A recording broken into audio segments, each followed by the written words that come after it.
Hey, what's going on, guys? My name is Brandon. Welcome to Audio Addiction, where you can find latest album reviews, you can find our band interviews, and you can find live coverage of the concerts that we get. I just got back from launch this past weekend, so I'll be posting a ton of live footage from that and interviews. I made an update video on our Facebook page, so check that out when you get the chance to. Just things coming up in the works that I would be excited to share with you guys as well. If you'd like me to post it on YouTube, I'll do that as well, or make a separate video. Also, I did an album review of Tesseract's new record, progressive metal stuff, so I don't know if you guys would technically be interested in that sort of stuff, but I love being very varied in what I do and trying to listen to different genres. I'll also be posting an interview with a Via on Friday, so check back with the channel for that as well. So tonight we're going to be talking about Charmer's new record, their self-titled.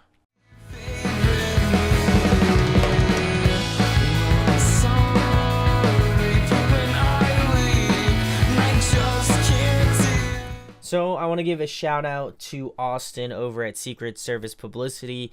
He sent me this over a little bit early, and I wanted to get a review out of it because I've been trying to get back into that emo music, Midwest emo music. I think that they really kind of died out a little bit for me, but I know that there's some really incredible bands out there, and this one is one of them as well. Though I don't know too much about them, so hopefully if you are a fan of Charmer, let me know what you think about this record or any previous records that they've done, and if I should check them out as well. This album comes out tomorrow on April 20th, so go pick it up if you get the chance to on No Sleep Records. So I'm going to go through each track, give you my thoughts and opinions on it, go through some pros and cons that I felt like on the record, and then give an overall rating to it as well. So the first track on the record is Bummer Summer. I like how this one has just an emotional feel to it.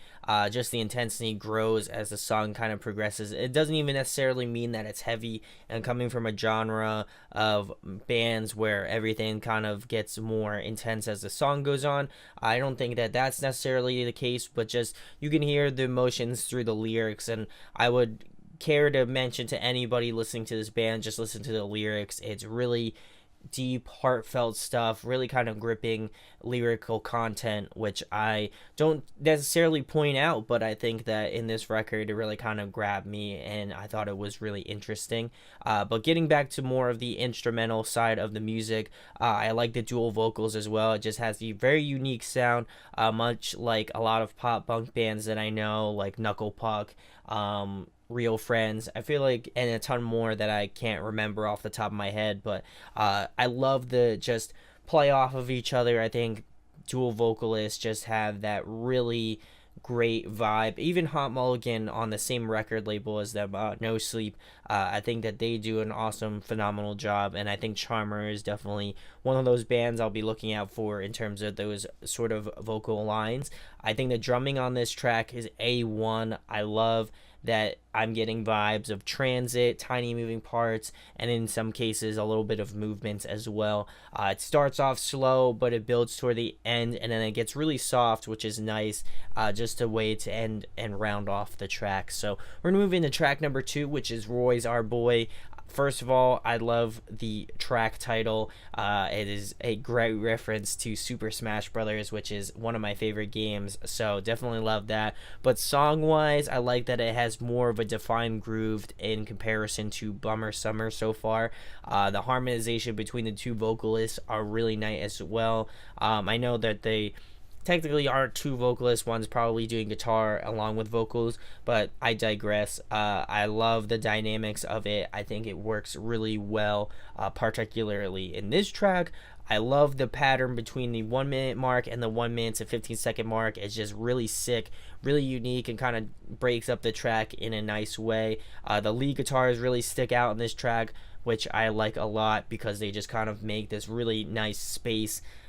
They make nice use of the space and just the ambience of the song. So we're going to move into track number 3, which is Nurse Joy, another great reference from Pokemon. I love that as well, another favorite gaming franchise. So you are your 2 for 2 in my book. But getting back to the track as well, this one has great energy, and then it kind of starts to break up where the vocals and the guitars come through at the 1 minute and 5 second mark to the about the 1 minute and 50 second mark.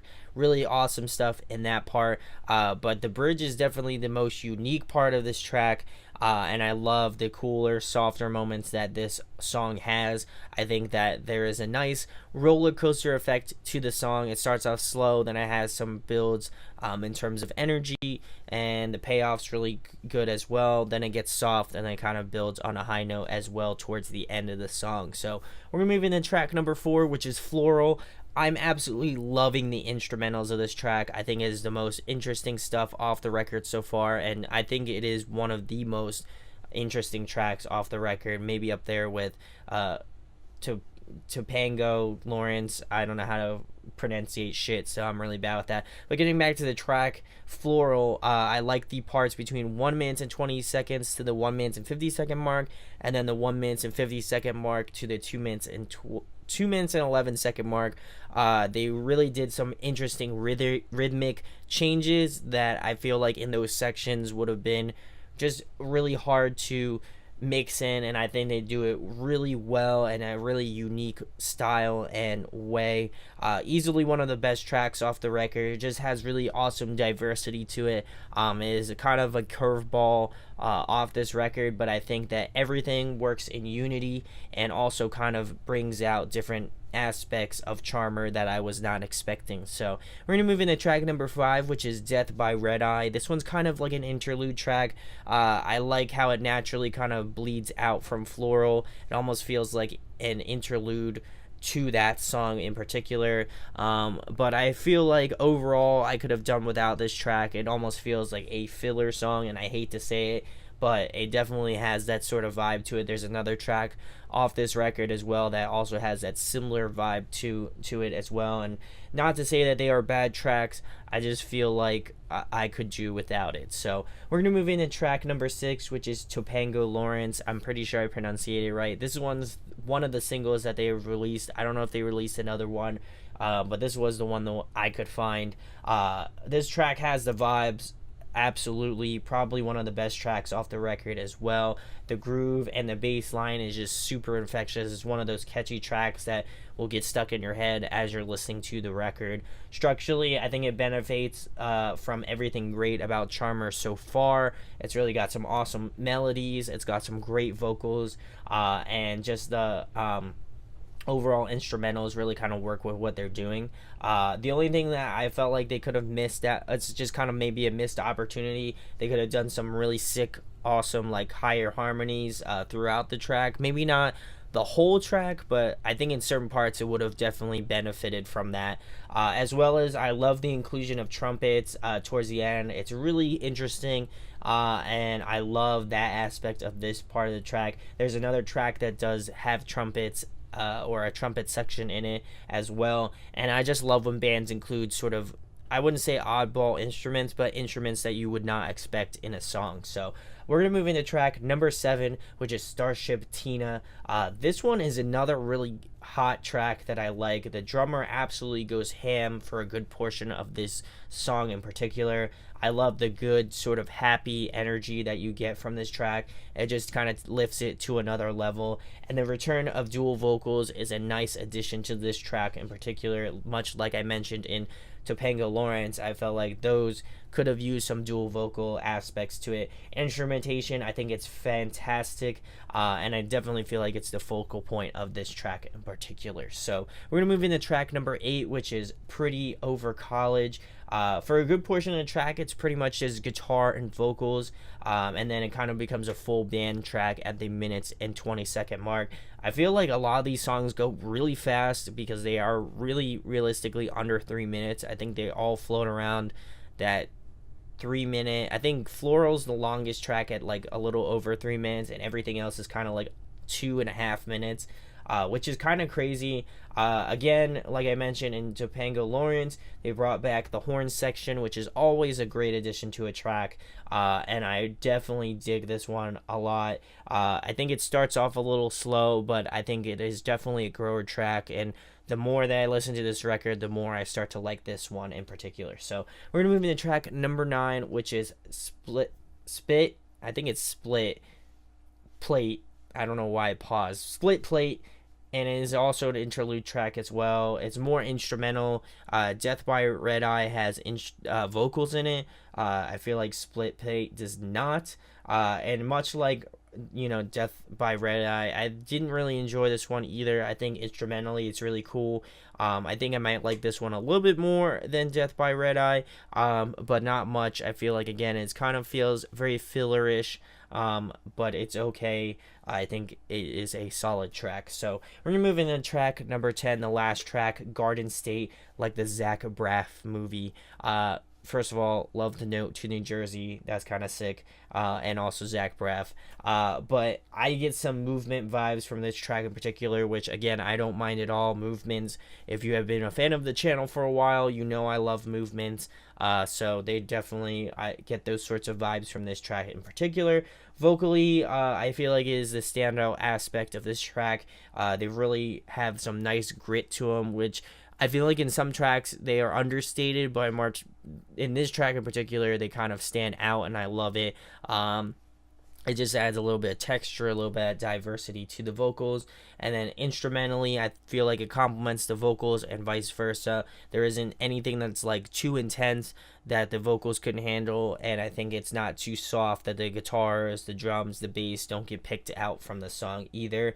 I think it is a good track to close the record off with, and just kind of a good, first impression of the band. So some pros and cons that I have about the record. I love the dual vocal aspect of this band. I think it really works well with what they're doing, and they don't sound too dissimilar, but they also don't sound similar either, which I like.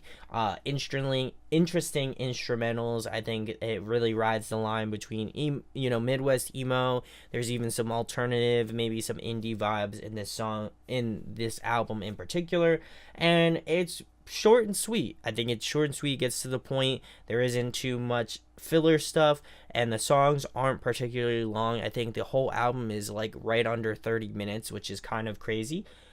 So if I had one con about it, I felt like they could maybe do a little bit more. I know it is 10 songs, 2 of them being kind of more interlude songs, but considering that the whole album is like under a half an hour, that's kind of wild. Just not a fan of the filler tracks, like I've been mentioning a lot. I think they're just kind of unnecessary, and if they put maybe like 2 more like 2.5-minute tracks, or they kind of combine those 2 tracks into one, like if they did 9 tracks or something like that, it could be a label thing, so I have no idea. But overall, I think it's a good first impression about this band. Like I mentioned, if you have any albums that they have done previously and you think I should check out, I will definitely do so. Leave them in the comments below. But getting back to this album, my overall rating for Charmer's self-titled record, I'm going to be giving it a 9.4 out of 10. I think it's a band you should go check out. If you're a fan of Transit, if you're a fan of tiny moving parts, if you're a fan of movements in some aspects, I think you'll like this band a lot. I definitely like this band. I am super stoked to pick this record up when I get the chance to. I think it is definitely one for me to have in my collection, and you should definitely go check out Charmer. All links in the description where you can find out about the band, when they're going to tour around you, and just new stuff coming out. This record comes out April 20th, so go pick it up from No Sleep Records, and let me know what your thoughts are in the comment section below about this self-titled record. Do you think it's good? Do you think it's bad? I'd love to hear your thoughts on it. Just coming from more of an outside perspective, I think that for me, I think it's a breath of fresh air, and I definitely dig it a lot. So if you enjoyed this review, please subscribe, please hit that thumbs up, and if you enjoyed it a lot, please share it. It really goes a long way, and thank you guys for your support. Plenty of new updates, new things to come with Audio Addiction for the rest of this month and into May that I'm excited to share with you. So my name is Brandon. We hope you got your fix, and we'll be talking with you soon. Peace. Hey guys, hope you enjoyed the video. Thanks for watching. Of course, if you enjoy what we do, make sure to go check out the other series we do. We do album reviews, we do band interviews, and we do live videos, so definitely go check that out.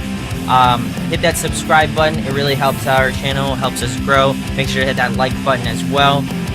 Go follow us on social media. That's all down below. We try to keep that as updated as possible. We also made a new website where we'll be posting photos of upcoming concerts and stuff like that, which you can go check out at audioaddictionmedia.com and come get your fix with us, guys. Talk to you later. Deuces.